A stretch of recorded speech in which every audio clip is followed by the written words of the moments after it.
সকালবেলা মাদ্রাসা যাইতেছি, মাদ্রাসার কাছাকাছি গেছি, তাতে লোকনাথ আঙ্কেল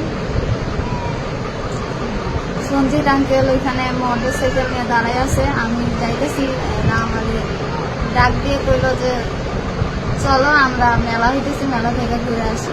আমি কই না, আমি মাদ্রাসা যাবো, এখন আমি মাদ্রাসা যাইতেছি, না হলে হুজুর বকাবে। তখন আমার কয় তোমার ওইখানে আন্টিও আছে, চলো বেড়ায় আসি, কিছু হবে না।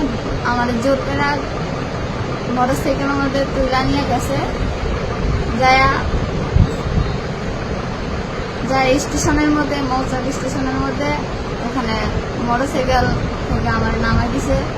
13 বছরের একজন মুসলিম কিশোরী মাদ্রাসার ছাত্রীকে 3 দিন পর্যন্ত আটকে রেখে ধর্ষণ করেছে একজন হিন্দু যুবক।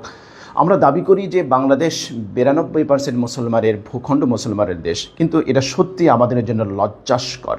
আমরা স্পষ্ট ভাষায় বলতে চাই, অবিলম্বে অপরাধীকে গ্রেফতার করে দৃষ্টান্তমূলক শাস্তি দিতে হবে। মুসলিম নওজোয়ান মুসলমানদেরকে আমি বলবো, আপনারা সোচ্চার হন। সর্বশেষ যে মেসেজটি আমরা দিতে চাই, আমরা অভিভাবকদেরকে বলতে চাই যে আপনারা আপনাদের মেয়েদের প্রতি আপনাদের দৃষ্টি রাখুন।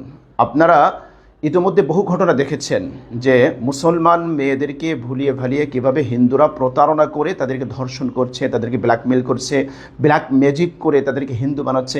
এত কিছুর পরেও আপনারা সচেতন হচ্ছে না। হে আমার মুসলিম প্রিয় বোন, আপনি নিজের ইজ্জত, নিজের সম্ভ্রম আপনি বিলিয়ে দিবেন না।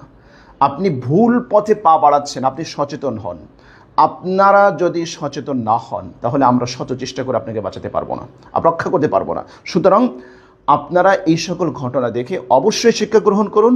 বাবা মা, আপনি আপনার মেয়ে বড় হয়েছে, দেখুন, খোঁজ রাখুন সে কার সাথে মিশে, ফ্রি মিক্সিং, বয়ফ্রেন্ড, গার্লফ্রেন্ড, অমক তমক, কোথায় যাচ্ছে আপনার মেয়ে, আপনি খোঁজ রাখুন।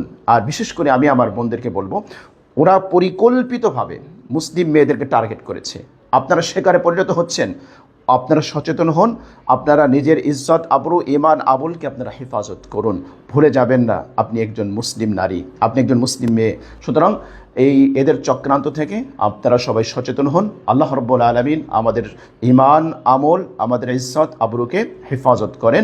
পাশাপাশি আমি উদ্যত আহ্বান জানাবো, বাংলাদেশে যত ইসলামী দলগুলো আছে আপনারা ঐক্যবদ্ধ হন। আপনারা ঐক্যবদ্ধ হয়ে এদেশে কোরআনের শাসন কায়েম করার জন্য আপনারা শীষে ঢালা প্রাচীরের মতো আপনারা ঐক্য করে তুলুন। ঐক্যের কোনো বিকল্প নাই।